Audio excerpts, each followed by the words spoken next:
নমস্কার আমার প্রিয় পরিবার, তোমরা সকলে কেমন আছো? আশা করছি যে যেখান থেকে ব্লগটা দেখছো সকলে ভালো আছো। উঠে পড়েছি অনেক সকালে, আজ জানো তো বন্ধুরা, এখন বাজে ঘড়ির কাঁটায় প্রায় 6টা। উঠেই সবার আগে গায়ে চাদর মুড়ি দিয়ে রেডি হয়ে গেলাম, কাজে লাগবো। তো ওই যে প্রত্যেক দিন যেরকম রাতের বাসনগুলো রাখা থাকে সেগুলোই সকালবেলা নিয়ে একেবারে চলে যাচ্ছি কুয়োর পাড়ে মাজতে। তারপরে জানো তো এদিকে উঠানটাও ভালো করে ঝাঁট দিয়ে দিচ্ছি। আমাদের প্রত্যেকটা গৃহবধূরই কিন্তু এরকম সকালের কাজ থেকে থাকে। আর জানো তো বন্ধুরা, উঠানটা ঝাঁট দিতে দিতে না অনেকটাই বেলা হয়ে যায়, সূর্যি মামা মাথার ওপরে উঠে বসে। তো সূর্যি মামারই আলোর দেখেছো কি সুন্দর ছটা পড়ছে। তো এই করতে করতে ঝাঁটটা দিয়ে দিলাম, তারপরে কিন্তু ডোডোকে উঠিয়ে ওকে ব্রাশ করিয়ে ওর পাপার সাথে একটু ঘুরতে পাঠাবো।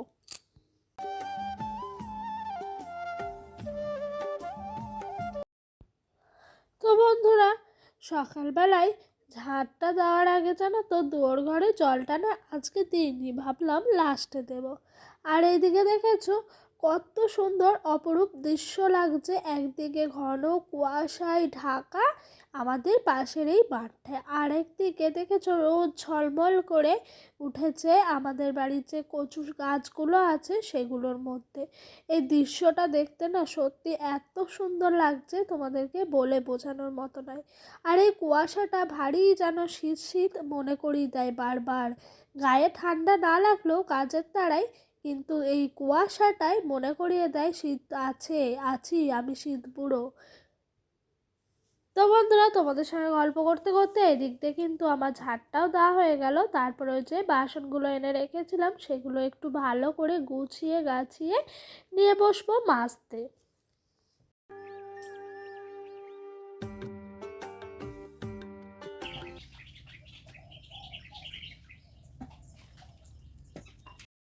বৌমা হিসাবে একদম ব্যর্থ আমি, কিন্তু স্ত্রী হিসাবে একদম পারফেক্ট হতে চাই। এই কথাটা কেন বললাম জানো তো বন্ধুরা?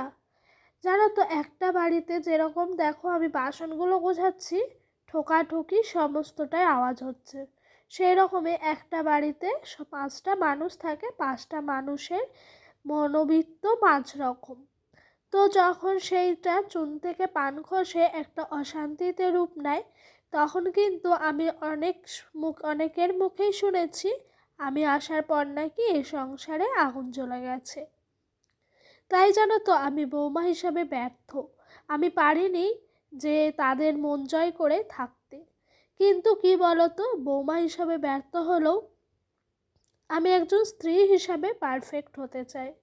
ওনাদের মনের মধ্যে আমি জায়গা করে নিতে পারিনি, কিন্তু আমি আমার স্বামীর মনের মধ্যে ঠিকই জায়গা করে নিতে পারি এবং আস্তে আস্তে পারার চেষ্টাও করব।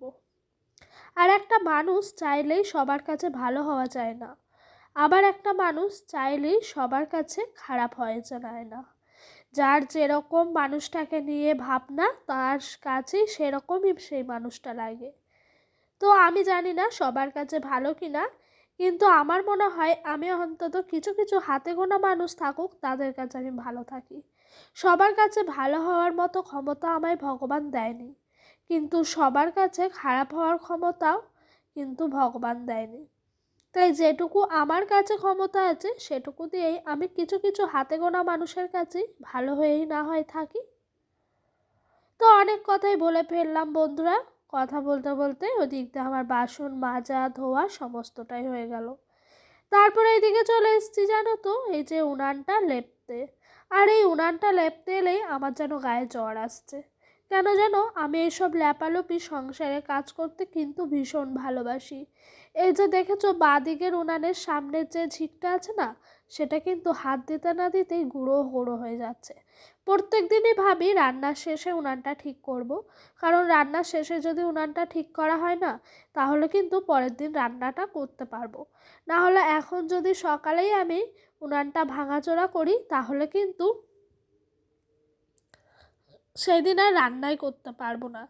তাই জানো তো ভাবলাম যে উনানটা আজকে যাক, যেটুকুই পারি যেমন তেমন করে রান্নাটা করে ফেলি, অন্তত কাল দেখা যাবে এই উনানের ব্যবস্থা।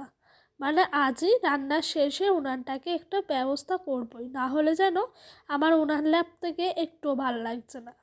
তো জানো তো উনানটা লেপি না, তার সাথে কিন্তু আমি পুরো রান্নাঘরটা যেটুকু জায়গা থাকে ফাঁকা সেটুকুও লেপে দিই। তাতে করে দেখতেও অনেক সুন্দর লাগে, আবার জায়গাটাও অনেকটা ভালো থাকে। তো বন্ধুরা ওইদিকে উনান লেপার কাজ সেরে এইদিকে চলে এলাম কড়াইয়ে ছাই দিতে। দুপুরে রান্না বসাবো, তাই সমস্তটাই জোগাড় করে নিচ্ছি। আর কড়াইয়ে যদি ছাইটা আগে দিয়ে রেখে দিই না, তাহলে ভালো করে শুকায়। আর জানো তো ছাইটা যত ভালো শুকায় না, তাহলে কিন্তু কালিটাও তত তাড়াতাড়ি উঠে যায়।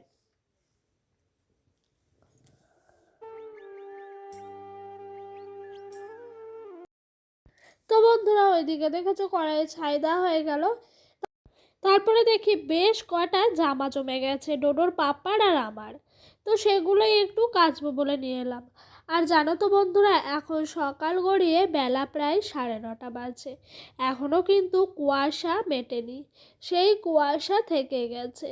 আর ওদিক দিয়ে এই যে যেই জায়গাটা দেখেছো নিচের দিকে একটু আলো আলো টাইপের, ওইখানটায় কিন্তু একটা সুপারি গাছের বড় ডাল রাখা আছে। তো ডোডোর পাপা এলো, এসে এখানে বসবে, মানে কি বলতো একটু রোদ্দুর রোদ্দুর এসছে, তো তাই বললো এই জায়গাটা একটু বসে থাকি, রান্না তো এখনো হয়নি। তো ওই দিক দিয়ে আমি ভাতটা চাপিয়ে রেখে আসছি।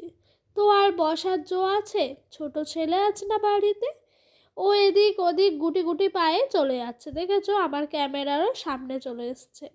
আমি এখানে এই জামা কাপড়গুলো সার্ফের জলে ভেজাচ্ছি, ও এসে ওই ঝুড়িটা দিয়ে বলছে মাম্মাম মাম্মাম, মানে ওটা নিয়েও আমাকে কাজ করতে হবে। তো বন্ধুরা দেখেছো ওই দিক দিয়ে আমার জামা কাপড়গুলো হয়ে গেল, সার্ফটা একটু কম হয়ে গেছিলো, তাই আর কি একটু ওপর দিয়ে সার্ফ ছিটিয়ে জল দিতে। ওদিক দিয়ে কাচা ধোয়া সকালকার খাওয়া মাজা সমস্তটাই হয়ে গেছে। তারপরে দেরি না করে চলে এলাম রান্না বসাতে। তো এক পদ হয়ে গেছে, তারপরে আরেক পদ নিয়ে বসিয়ে দিলাম শিম চচ্চড়ি। আজ জানো তো শিম চচ্চড়িটা একজনকে বেশ মজা করে খাওয়াবো, মানে আমার বরমশাইকে। আগের দিন অতগুলো লঙ্কা দিয়েছিলাম, তবুও নাকি ঝাল হয়নি। আজকে দেখাবো কেমন লাগে ঝাল। জানি এই ঝালটাও ওর কাছে ঝাল বলে মনে হবে না, কিন্তু আমার কাছে প্রচুর ঝাল। তাও কিন্তু করেছি জোরজাত করে। আজ যেন না শুনি যে ঝাল হয়নি। তো বন্ধুরা আজকে যেন এই জ্বালানিটা দিয়ে রান্না করছিলাম। এটা হলো তোমার ওই যে নারকেল গাছের কাঠিগুলো হয় না, শলা কাঠি আর কি, ওইগুলো চেঁচে যে পাতাগুলো বার হয় সেইগুলো। আর আমার শ্বশুর মশাই আমাকে সমস্ত খড়ি বা পাতা এখানে রেখে দিয়ে গেছেন। কারণ কি বলতো, রান্না করতে করতে আমাকে রোজ উঠে গিয়ে ওই দিক থেকে নিয়ে আসতে হয় বস্তা টেনে টেনে। তাই উনি বললো একেবারে সব কিছু এখানে রেখে দিই, তোমার যখন যা দরকার তুমি নিয়ে নিয়ে করে নিও। তো এই দিক দিয়ে রান্নাটা করে নিচ্ছিলাম। আর দেখেছো এই পাতার আগুনগুলো সত্যি ভীষণ কষ্টের, একটা টানতে গেলে সব কটা চলে আসে, আর সব কটা দিয়ে দিলে আগুন একেবারে দপ করে ওঠে আর কড়াইটা পুড়ে যায়। তো এখন জানো তো আগুনটা বন্ধ রেখে এই সমস্ত সবজিগুলো দিয়ে দিচ্ছিলাম, যাতে করে আমার একটু সুবিধা হয়। আর এদিক দিয়ে আজ যেন বস্তা পাতায় রান্না করেছি আমি, 3 বস্তা পাতা লেগেছে। দুপুরে রান্না বান্না শেষ করে একটু রোদ্দুর পোয়াতে গেছিলাম এদিকটায়। যাওয়াতেই দেখি ও মা কত সুন্দর গরুতে নাঙল দিচ্ছে। ছোট থেকে এরকম পরিবেশের সঙ্গে আমার কোনো স্পর্শ ছিল না। বড় হওয়ায় বিয়ের পরে যে এরকম পরিবেশ পাওয়াতে সত্যি অনেক খুশি হয়েছি। অন্তত যে সবজিগুলো আমরা খাই বা আমাদের ছেলেমেয়েরা বড় হবে সেগুলো চোখের সামনে দেখতে পারবে স্টেপ বাই স্টেপ কী করে চাষ করে সেই সবজি আমাদের হাতে ফ্রেশভাবে পাওয়া যায়।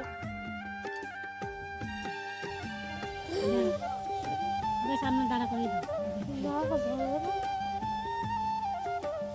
ও এখন গেছে, এখন ফটো তুলে ফেলো ওকে নিয়ে, যে দেখো।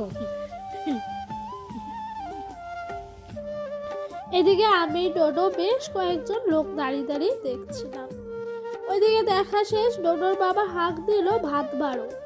তো ভাত বাড়তেই নিয়ে চলে এসেছি উচ্ছে আলু ভাজা। এদিক দিয়ে দেখি শাশুড়ি মা খেতে বসে গেছেন, কারণ কি জানো তো ওনার ওষুধ চলছে তো অনেক কড়া কড়া পাহাড়ের, তাই আমরা বলে দিয়েছি আপনার সময়ে আপনি যেন ভাতগুলো খেয়ে নিন। না হলে আমরা কে কখন খাবো, আপনার ওষুধগুলো খাওয়া কিন্তু অনিয়ম হবে, আর অনিয়ম হলে একদমই চলবে না। তো এই দেখো উচ্ছে আলু ভাজা, শিম চচ্চড়ি, ফুলকপি আলুর তরকারি দিয়ে আজ দুপুরের খাওয়াটা সারলাম।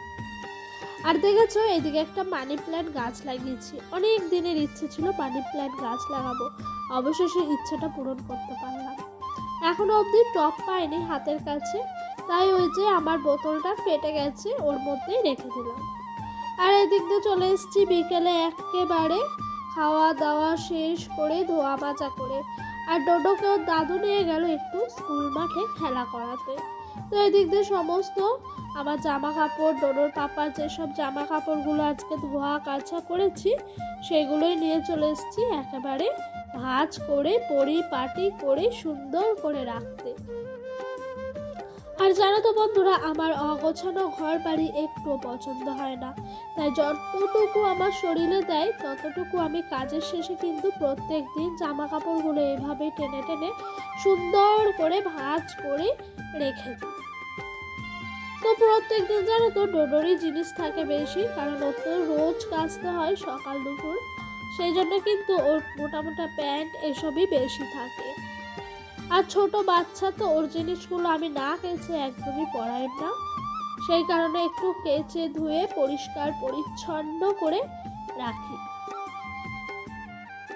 তো বন্ধুরা, ভিডিওটা এখন শেষের পর্যায়ে চলে এসছে। তোমরা যারা যারা এখনো অবধি আমার ভিডিওটা দেখছো তোমাদেরকে মন থেকে অসংখ্য ধন্যবাদ জানাচ্ছি। তারপরে এই যে আমাদেরকে যে এই র্যাকটা আছে না, এর মধ্যে কিন্তু রাখি এইসব জামা কাপড়গুলো। তো নিচে দেখছিলাম কিছু বাড়তি জিনিস আছে, সেগুলোকে বের করে ফেলবো। এগুলো রেখে রেখে এই র্যাকটা না একদম তোমার বুক হয়ে যাচ্ছে, বাড়তি জামা কাপড় আর রাখারই জায়গা হচ্ছে না। তাই কিছু বের করে ফেললাম, আর কিছু সুন্দর করে ভাঁজ করে পরিপাটি করে গুছিয়ে রাখলাম। যেরকম এই কাঁথাটা বাতিল দিলাম, আমার একটা ব্লাউজ বাতিল দিলাম, আরও কিছু কিছু টুকিটাকি জিনিসও বাতিল দিয়ে দিলাম। আর এই দিক দিয়ে দেখেছো কিছু টাকা পেয়েছি, বেশ খুশি। কিন্তু আমি জানতামই না এই ব্যাগটার মধ্যে কিছু খুচরো টাকা আমার রাখা আছে। পাওয়াতে ডোডোর পাপা বলে, বাবা তোমার কাছে আবার এত পয়সা। তো বন্ধুরা, এই দেখো ডোডোর সমস্ত জামাগুলো এখানেই কিন্তু আমি ভাঁজ করে রাখি, মানে শীতের পোশাকগুলো আর কি। তার সাথে আমার নাইটি, পেটিকিওর এগুলোও কিন্তু রাখি। তো বন্ধুরা, ভিডিওটা আর বড় করলাম না, এখানেই শেষ করে দিলাম। তোমাদের যদি আমার ভিডিওটা ভালো লাগে অবশ্যই লাইক কমেন্ট করো। আর যদি ভিডিওটা আরও ভালো লেগে থাকে আমার এই ছোট্ট চ্যানেলটার সবাই পাশে থেকো। আর তোমাদেরকে অসংখ্য ধন্যবাদ জানাচ্ছি আমার ভিডিওটা এত দূর অবধি দেখার জন্য। তো বাই, দেখা হবে নেক্সট ব্লগে।